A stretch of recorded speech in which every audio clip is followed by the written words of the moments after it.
Eu quero saudar a igreja na graça e paz de nosso Senhor Jesus Cristo. Amém. É uma alegria imensa estar aqui esta manhã. Quando acertávamos com o pastor Ageu e pastor Clóvis a nossa vinda, eu já antevia a emoção que seria esse momento de estar aqui reunido presencialmente, depois de tanto tempo, ainda dentro dos protocolos mínimos que a saúde exige, mas é uma emoção muito grande, é uma alegria enorme, e nós louvamos a Deus por isso. Obrigado ao grupo de louvor por nos conduzir em adoração ao Senhor. Obrigado pela oportunidade que me é concedida de estar junto com vocês, e numa data muito especial. Dia 15 de agosto de 1953, nós temos duas datas, 15 e 17 de agosto. Uma é a data que houve a reunião, a outra a data que foi registrada no cartório. 17 de agosto de 1953, na cidade de Goiânia, foi a capital de Goiás, né? Foi registrada a Missão Novas Tribos no Brasil, na época, né? Aí 10 anos depois, Missão Novas Tribos do Brasil. Ontem houve um culto em Anápolis de comemoração por essa data, e nós, evidentemente, não pudemos participar. E em comemoração, talvez muitos de vocês não saibam, mas nosso irmão Toninho, os mais antigos, o Elias e todos os outros, a participação imensa da Igreja de Veliara na vida da Missão Novas Tribos do Brasil. E eu queria comemorar esta data com vocês, passando um vídeo que já é de conhecimento de muitos, é um vídeo da entrega do Novo Testamento ao povo Culina, que aconteceu há um mês e uma semana atrás. Nós fomos lá no Amazonas, 1.300 quilômetros distante de Manaus, em linha reta, até a pequena cidade de Envira, e ali, com um grupinho pequeno, não podia ser maior do que aquele, mas com representantes indígenas, nós fizemos a comemoração da entrega daquele Novo Testamento. O videozinho é curto, ele dará um histórico, apresentará o nosso irmão Joaquim Stoltz e a equipe que trabalhou para a entrega desse Novo Testamento, para a elaboração, a tradução, a adaptação desse Novo Testamento. A entrega foi feita por nós. Em plena pandemia, em plena época tão difícil, nós tivemos a alegria de consagrar um Novo Testamento para uma etnia, o povo Culina. Vamos passar o vídeo, assistam e regozijem-se no Senhor. Há muitas palavras que informam, há outras palavras que reformam e há até palavras que deformam, mas só há uma palavra que transforma, e essa é a palavra de Deus.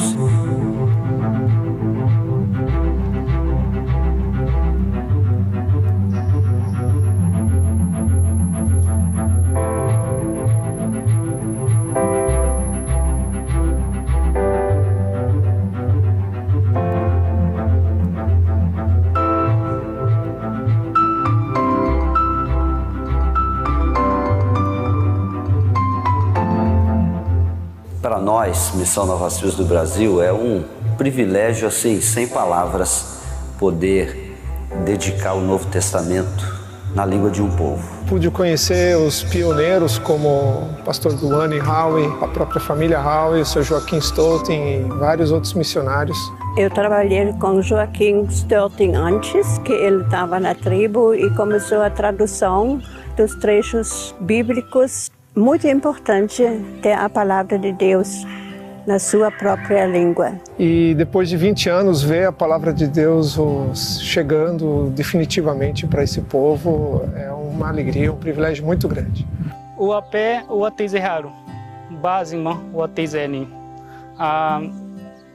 tai de padeusa na etizeharu ikawi manaharina inabikeza nera puati iaza aniza denima etizeharu hidapana ia pe base metizeni puati imitani tui eheri zau aniza ibudiza aniza dewati denima iaza bikatani tui punipe luera khara mait khaza ma missionário baku kenaza podeni wahanu simba tona nemanaza hidapanana tiaza nini neza pete zeharu. Esse é um trabalho de muitas mãos, não é só do tradutor. Na verdade, a conclusão desse trabalho é o resultado de muita gente, muitos corações, muitos esforços. Tem o trabalho do próprio tradutor, tem o dos indígenas que figuram como co-tradutores, em alguns contextos até tradutores mesmos. Tem o trabalho da aviação missionária. Há muitas mãos e, é claro, a participação da própria igreja, que reconhece os vocacionados, que forma, que envia, que mantém através das orações, das ofertas. Eu estou muito feliz, muito grata a Deus por fazer parte dessa história. Porque Deus me deu vida através dessa palavra. Não tem outra fonte que possamos buscá-la, vida. Isso é vida. Quando os missionários chegaram no Piau, na nossa região, eu tinha apenas 2 anos. Tudo que eu sei agora, o amor verdadeiro, foi através dos missionários. Eu sou muito grata por isso. Obrigada a todos que fazem parte dessa história. Todas as agências, todas as igrejas que oram e que se esforçam para que a verdadeira palavra possa chegar nas nossas comunidades. Que possamos conhecer mesmo realmente a fonte da verdade, que é Jesus. A fé vem pelo ouvir e o ouvir da palavra de Deus. Não há como vir fé de uma outra fonte. A fé genuína, ela vem única e exclusivamente pela palavra de Deus. Por isso o Senhor Jesus Cristo disse: ide por todo o mundo e pregai o evangelho a toda criatura. Este é o maior presente para um povo, a palavra de Deus. E quando o povo culina recebe a tradução em sua própria língua do Novo Testamento, este é o maior presente que eles poderiam receber.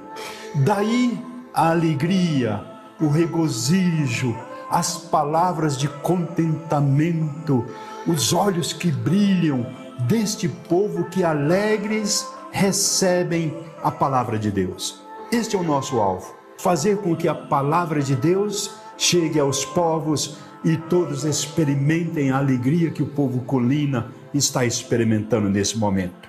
Deus fala a língua do povo culina também. E louvado seja o Senhor, porque tudo isso é uma articulação dele mesmo. Então tudo começa com ele, continua nele e termina para ele.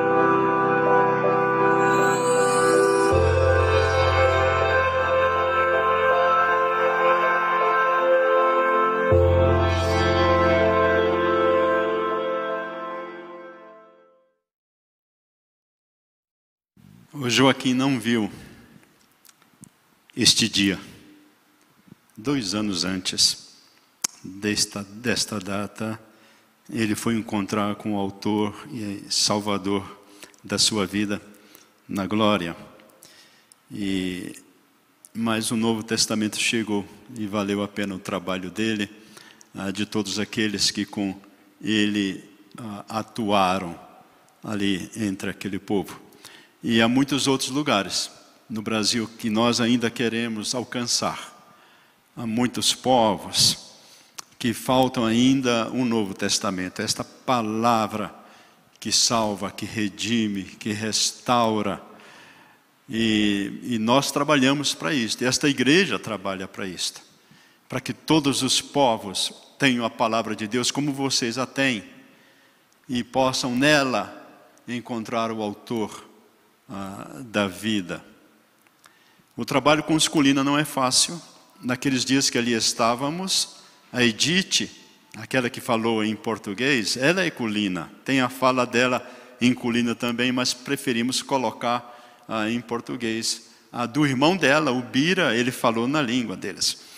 No período da Covid, aconteceram 18 mortes entre os Colina. 18.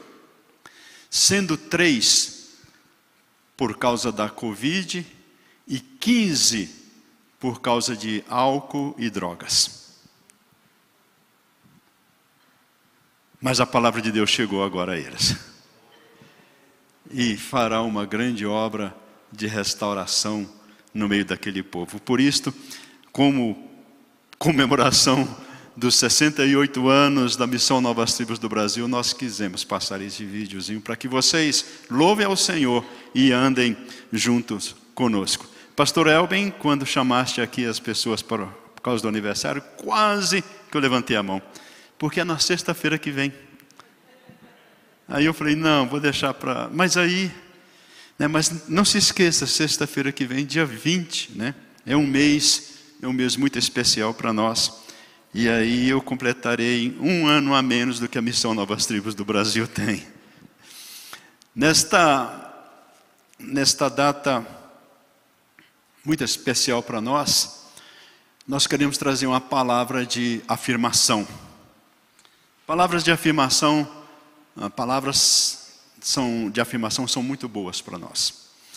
Lembrávamos de um cântico que dizia, um cântico muito antigo, e hoje de madrugada eu estava lembrando disso. Mais ou menos assim, alô, bom dia, como vai você? Um olhar amigo, um caro sorriso, um aperto de mão, e a gente sem saber como e porquê, fica feliz e põe-se a cantar uma nova canção. Bom dia nada custa ao nosso coração, e é bom fazer feliz o nosso irmão. Alô, bom dia, como vai você? Já viste como é fantástico escutar um bom dia de alguém?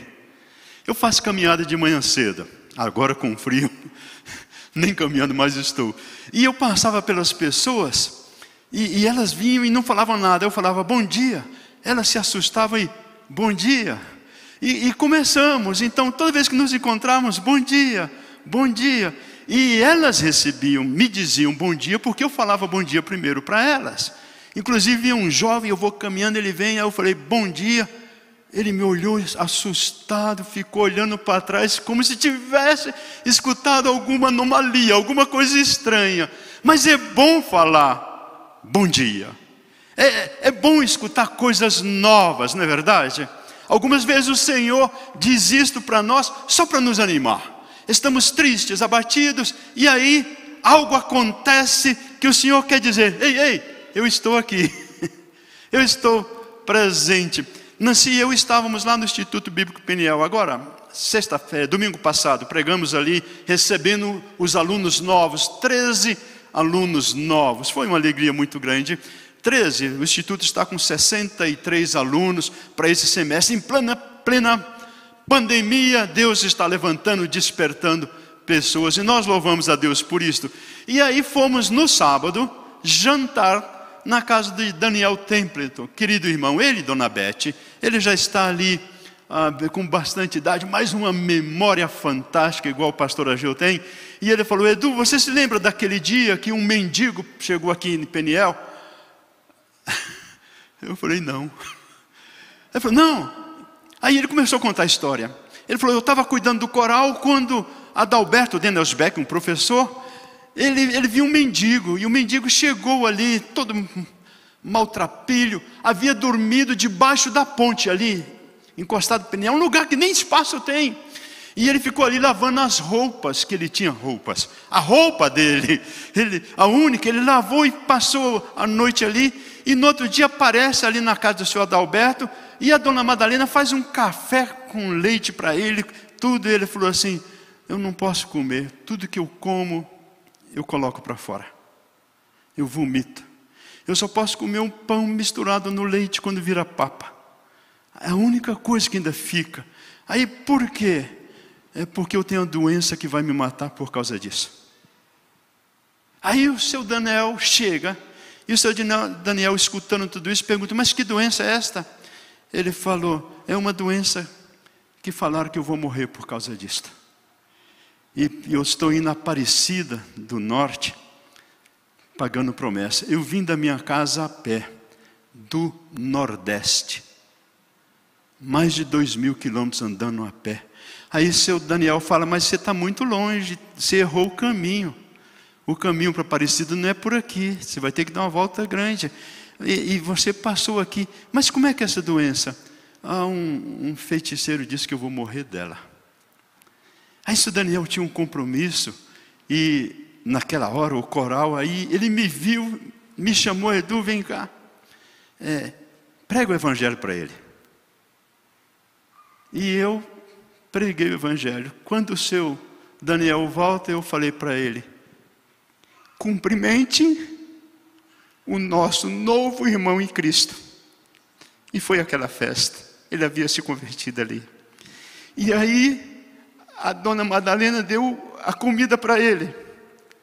Ele comeu tudo e não vomitou. E aí demos um banho nele, ele dormiu aquela noite. Isso o seu Daniel contando para mim, que eu não estava lembrado. E ele dormiu embaixo, eu dormi em cima no beliche. No outro dia ele foi para o café, comeu bem e tudo. Ele falou assim: o meu pai é muito rico e eu quero voltar para minha casa. Nós arrumamos, ele pegou um ônibus, foi para Campinas, porque ele disse que de Campinas ia falar para o pai dele, por telefone, naquela época não tinha celular, para o pai mandar uma passagem de avião que ele ia voltar, porque agora ele estava curado. Estava curado. E aí, seu Daniel contou aquilo, eu fiquei impressionado, porque eu não me lembrava de absolutamente nada. Mas foi tão bom escutar aquilo, a ver que Deus está presente, que Deus está fazendo, e mesmo que você não saiba, mesmo que você não recorda, Deus está usando a tua vida. Maravilhosamente usando a tua vida, maravilhosamente fazendo de você, instrumento dele para manifestar a glória aqui na terra. E tudo isso começa com um texto que eu quero ler para vocês. Efésios capítulo 3, versículo 19. E conhecer o amor de Cristo, que excede todo entendimento, para que sejais cheios de toda a plenitude de Deus. Só um segundinho aqui. Deixa eu... Pronto. Aí o relógio me avisa na hora que tem que terminar. Falar sobre o amor de Deus. Palavra de afirmação. Não há nada melhor do que falar sobre o amor de Deus. Falar nisso, eu estou vendo um casal tão bonitinho ali. Já disse que ama a tua esposa hoje? Falou para ele? Tem algo mais gostoso do que escutar alguém: eu te amo? Tem? Eu te amo. E conhecer o amor de Cristo, que excede todo entendimento, para que sejais cheios de toda a plenitude de Deus. Eu não falei para minha esposa ainda hoje: eu te amo. Falar agora na presença de todos. Será que tem mais peso? Falar sobre o amor de Cristo é fascinante e ao mesmo tempo desafiador. Primeiro, porque Cristo é o único que realmente amou e ama no sentido pleno da palavra.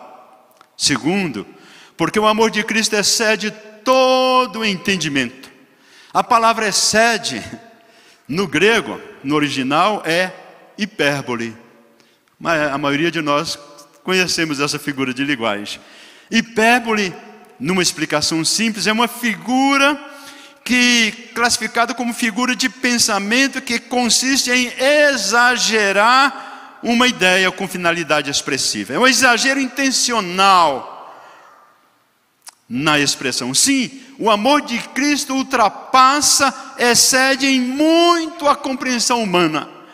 Qualquer tentativa de exemplificar o amor de Cristo, mesmo que usemos os exemplos mais fantásticos que nos fazem chorar, ainda é uma pálida ideia, um exemplo tão pequeno daquilo que Cristo fez na cruz do Calvário. Mas a palavra diz: e conhecer o amor de Cristo.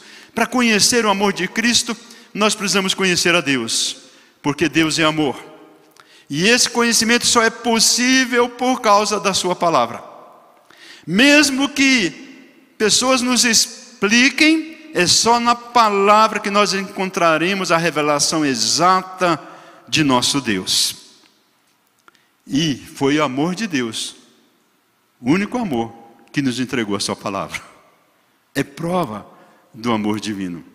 Quando uma pessoa conhece o amor de Cristo, ela se torna cheia de toda a plenitude de Deus. Prestar atenção? Quando você conhece o amor de Cristo, você se torna cheio de toda a plenitude de Deus. É muito interessante porque cheio é um adjetivo que significa ocupar todo espaço. E toda também é um adjetivo que significa não falta nenhuma parte, é inteiro, é completo, é total. Então cheio, que é um exagero, toda é um exagero da plenitude de Deus. Aquele que conhece o amor de Cristo é cheio de toda a plenitude de Deus. Sai por todos os poros, sai por todo o corpo. Este amor se manifesta em todos os lugares. E aonde você passa é o bom perfume de Cristo, de amor, que exala a presença do Senhor.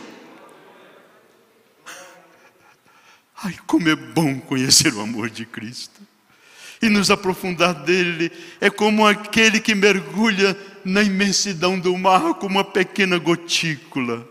O amor do Senhor é insondável. Efésios capítulo 5, versículo 26, Paulo está falando, versículo 25, ele está falando sobre marido e mulher, mas eu quero usar a última expressão. Ele diz: maridos, vós maridos amai vossas mulheres, vossa mulher, como também Cristo amou a igreja, assim mesmo se entregou por ela. Cristo amou a igreja e se entregou por ela. Esta expressão sintetiza tudo o que precisamos saber do valor fundamental que é o amor de Deus. Este amor é essencial. Na eternidade passada, antes da fundação do mundo, a existência da igreja foi planejada pelo Deus Trino. Como na eternidade passada? Como antes da fundação do mundo? Olha só o que está escrito em Tito, capítulo 1, versículo 2. Em esperança da vida eterna, a qual Deus, que não pode mentir, prometeu antes dos tempos dos séculos. Antes do século ser chamado séculos, a igreja havia sido planejada. Em 1 Pedro capítulo 1, versículo 19, está escrito, 19 e 20, mas com o precioso sangue de Cristo, como de um cordeiro imaculado e incontaminado, o qual, na verdade, em outro tempo, foi conhecido, ainda antes da fundação do mundo, mas manifestado nestes últimos tempos por amor de vós. Sim, ainda no tempo chamado passado, desde aquela época, o Cordeiro, o Cristo, que seria imolado na plenitude dos tempos, como diz Gálatas, e vindo à plenitude dos tempos, amou a igreja e se entregou por ela. A igreja é resultado desse sacrifício de Cristo, deste amor em prática. Vocês podem imaginar, hoje, dia 15 de agosto de 2021, nós estamos reunidos aqui na Vila Iara, experimentando desse amor que já existe em Cristo, antes da fundação dos tempos. Irmão, estou tremendo, pensando nisso. O Senhor nos ama antes da fundação dos tempos, ama hoje, e nós iremos eternamente morar com Ele. Então, no passado, no presente, no futuro, nós somos amados do Pai. Amados do Pai. Sim, a igreja nasceu somente depois que Cristo ressuscitou. E a ressurreição é prova cabal de que ele venceu a morte, que pode justificar todos os que nele confiam. A igreja é fruto de um amor que não tem paralelo na história, pois Cristo a si mesmo se entregou por ela. Antes de ajuntar um grupo para si, que se chama a igreja,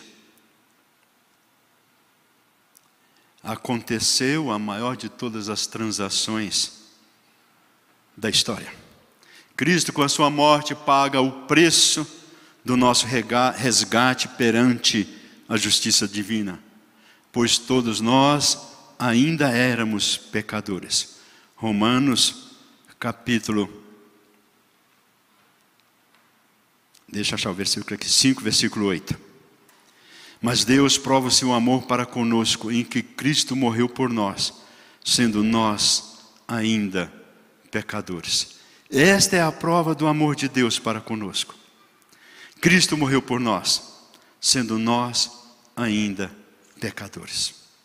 Cristo, com a sua morte, paga o preço do nosso resgate perante a justiça divina, pois todos nós ainda éramos pecadores. O seu sangue derramado nos redime.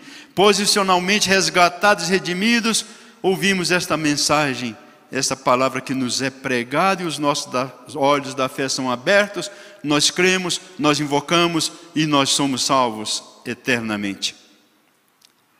Eu fico a imaginar Cristo na cruz do Calvário falando, está cumprindo aquilo que planejamos na eternidade passada.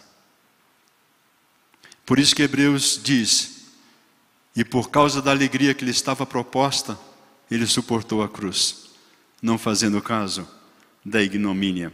Irmãos, conhecer o amor de Deus por nós produz 5 aspectos bem fáceis de serem colocados. O primeiro é segurança.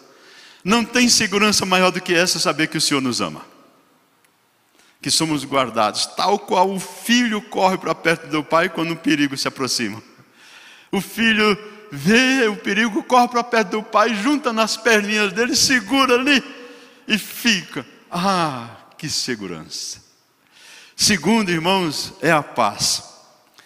Conhecer o amor de Cristo inunda o nosso coração de uma paz perene, que dura, completa. Esta paz faz com que haja sorriso no rosto, brilho nos olhos, beleza na face. Você fica em pé, aquele ombro caído vai embora, dá lugar para um andar altaneiro, um andar impertigado, porque você está contente, porque você tem a paz de Cristo que excede toda a compreensão humana. Você também tem um coração grato, pois reconhecemos que nada merecíamos, pois diz a palavra, ainda éramos pecadores, não fizemos nada, foi o Senhor que fez tudo, e Ele tão somente se revela a nós, os olhos da fé são abertos, e nós cremos em Cristo. Um coração grato. Há uma disposição para anunciar esta mensagem a todos os povos. As pessoas perguntam, mas por que você é assim? O que tem você? Porque você está alegre, e aí você conta, aí você fala da salvação. Por isso, meus irmãos, não dá para entender o crente que conhece o amor de Cristo não manifestar alegria aonde quer que vá. E em quinto lugar, ela nos dá força para suportar as privações. Nós estamos vivendo um período atípico na nossa história. Os que viveram até 1919, por aí, ainda experimentaram aquela praga, mas teria que ter hoje 102 anos, né? Nós não passamos por esse período. Estamos experimentando agora esta pandemia por causa deste vírus. Quantos perderam parentes, amigos, quantos temores, quantas lutas. Mas a nossa segurança não está na vacina que foi feita. A nossa segurança não está no sistema político. A nossa segurança não está na economia do país. A nossa segurança está no amor de Cristo que excede a compreensão humana. E não importa o que aconteça, nós estamos rodeados por este amor divino. Eu quero chamar a atenção para vocês para o cerne desta mensagem. No início do ministério de Cristo, encontramos algumas declarações espetaculares. Primeiro é o céu que se abre e se ouve uma voz. Aquela voz forte, poderosa. Alguns chegaram a pensar que era um trovão. O outro fato é que entre o Velho Testamento e o Novo Testamento aconteceram 400 anos de absoluto silêncio ou de registro da fala de Deus. Provavelmente o Senhor falou para algum piedoso, mas não há registro nenhum. Aí agora vem o ministério de Cristo. Seus 3 últimos anos começam. Ele é batizado. E quando ele está ali no batismo, diz o texto que houve uma nuvem e de lá saiu uma voz. Este momento é tão especial que Pedro a registra. 2 Pedro capítulo 1, versículo 16, Pedro escreve assim: porque não vos fizemos saber a virtude e a vinda de nosso Senhor Jesus Cristo, seguindo fábulas artificialmente compostas, mas nós mesmos vimos a sua majestade, porquanto ele recebeu de Deus Pai honra e glória, quando da magnífica glória lhe foi dirigida a seguinte voz. Me permita fazer aqui uma dramatização. Este é o meu filho amado, em quem me tenho comprazido. Eu imagino como é que aquela voz foi tão forte, retumbante. E ouvimos esta voz dirigida do céu, estando nós com ele no Monte Santo. Vejamos, pois, 3 declarações. A primeira em Mateus capítulo 3, versículo 17. E eis que uma voz dos céus dizia: este é o meu filho amado, em quem me comprazo. A segunda está em Mateus capítulo 12, versículo 18. O Senhor Jesus está repetindo o que Isaías diz no seu livro. Eis aqui o meu servo que escolhi, o meu amado em quem a minha alma se compraz. Porei sobre ele o meu espírito e anunciará aos gentios o juízo. O terceiro verso está em Mateus capítulo 17, versículo 5. E estando ele ainda a falar, eis que uma nuvem luminosa os cobriu. E da nuvem saiu uma voz que dizia: este é o meu filho amado, em quem me comprazo, escutai-o. Há muitos outros versos em Lucas, em Marcos, que repetem, mas eu escolhi só esses 3, porque eles representam todos os outros versos, com exceção de 2 que apresentarei daqui a pouco. Esses versos, o Senhor falou com a sua voz poderosa, e eu quero destacar o que o Senhor fala nesse instante, usando somente esta frase: este é o meu filho amado, em quem me comprazo, a ele ouvi. A primeira é o Senhor dizendo: este é o meu filho amado. Este, não é nenhum outro, é este. E o Senhor está falando de Jesus ali. E todos olharam para Jesus. Aquele pequeno grupo que estava ali naquela hora, olharam e sabiam que era este. Era dele que o Senhor estava falando. Este é o meu filho amado. A segunda ênfase é: este é o meu filho amado. Não foi e nem será. E este engloba passado, presente e futuro. Este é o meu filho amado. É ali, aquela pessoa. Isso está falando sobre uma afirmação de Deus para com aquele a qual o Senhor estava dirigindo a voz. Este é o meu filho amado. Não é precioso escutar isso? Este é meu filho. Olha, quem sou eu? este é meu filho. Não há segurança maior do que essa. A terceira ênfase é o Senhor falando sobre proteção, segurança e identificação. Este é o meu filho. Não é de outrem, é o meu filho, o meu unigênito do Pai, meu filho amado. A próxima ênfase é exatamente essa expressão do amor divino, amor completo, amor pleno. Este é o meu filho amado, amado.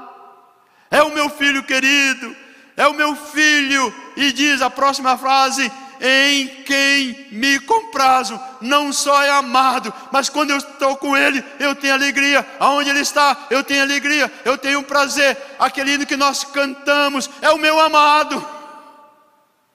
O Senhor falou isso dele, falou isso de Jesus. No meio daqueles 400 anos de silêncio, o Senhor volta e fala a esse respeito. A pergunta que eu faço é a seguinte: qual é a razão dessa declaração? Aqui o pastor Elben, estudioso desde quando eu o conheço. É uma boa pergunta a responder, né? Qual é esta razão da declaração do Senhor para Jesus? Acaso o Senhor Jesus não sabia disso? Que Ele era o Filho amado? O Pai, Deus Filho, Deus Espírito. Sim, eles sabiam. Sim, Ele sabe. Por que Deus falou isso para Jesus? Seria uma apresentação do Messias? Aqui o tal Messias, o Cristo. Este é o meu filho amado. É uma boa pergunta e pode ser sim. Mas sim é tão pequeno para essa pergunta como resposta. Segunda, seria uma declaração de aprovação do ministério de Cristo que se iniciava agora? 30 anos vivendo ali, agora começava o ministério e o Senhor apresenta a Cristo à população que estava ali. Qual era o público que ouviu esta mensagem? Essa declaração?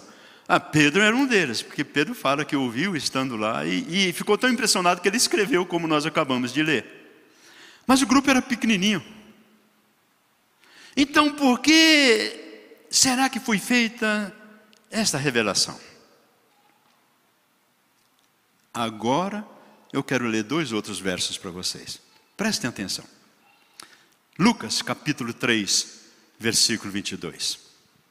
Lucas 3, 22 está escrito assim na minha versão: e o Espírito Santo desceu sobre ele em forma corpórea, como uma pomba, e ouviu-se uma voz do céu que dizia: Tu és meu filho amado, em ti me tenho comprazido. Na outra versão, na NVI, fala: em ti me agrada. Observaram a diferença de este é o meu filho amado para tu és o meu filho amado? Perceberam, né? Que lindo que vocês perceberam. Porque para mim é muito importante. Olha a outra. Marcos capítulo 1, versículo 11.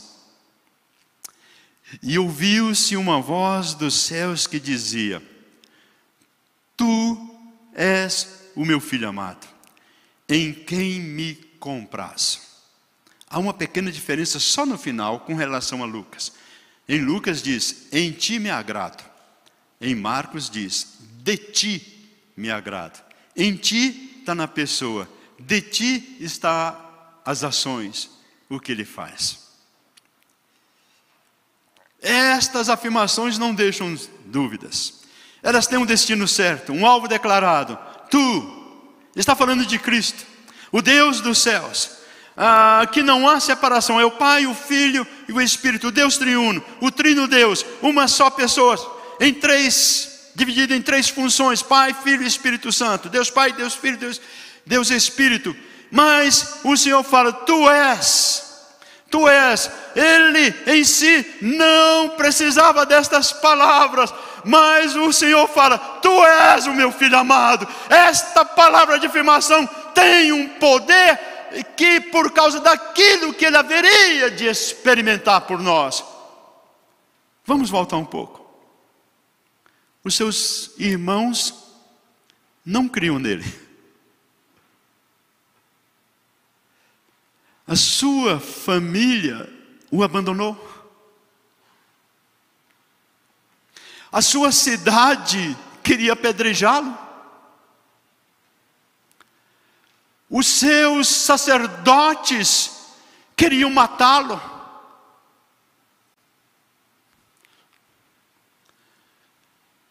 O seu exército, o exército, o povo o prendeu. Quando estava no Getsemane, os seus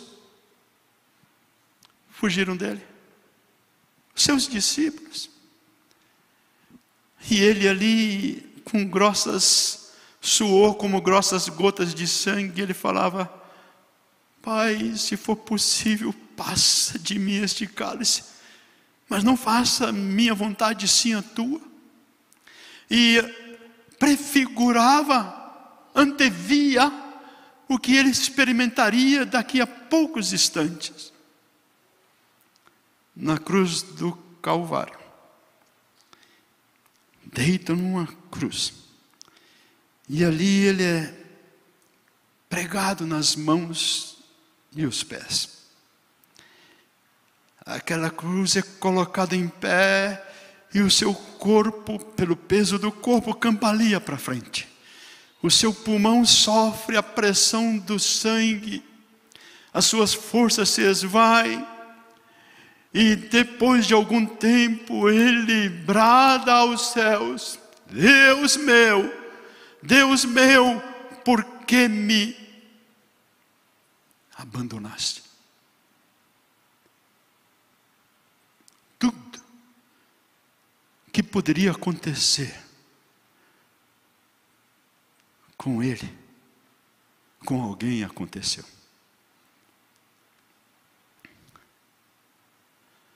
E para passar todo esse momento de trevas, esse momento de dor, esse momento de luz, de falta de luz, o Senhor, antes de começar, ele chega e diz: Tu és o meu filho amado, em que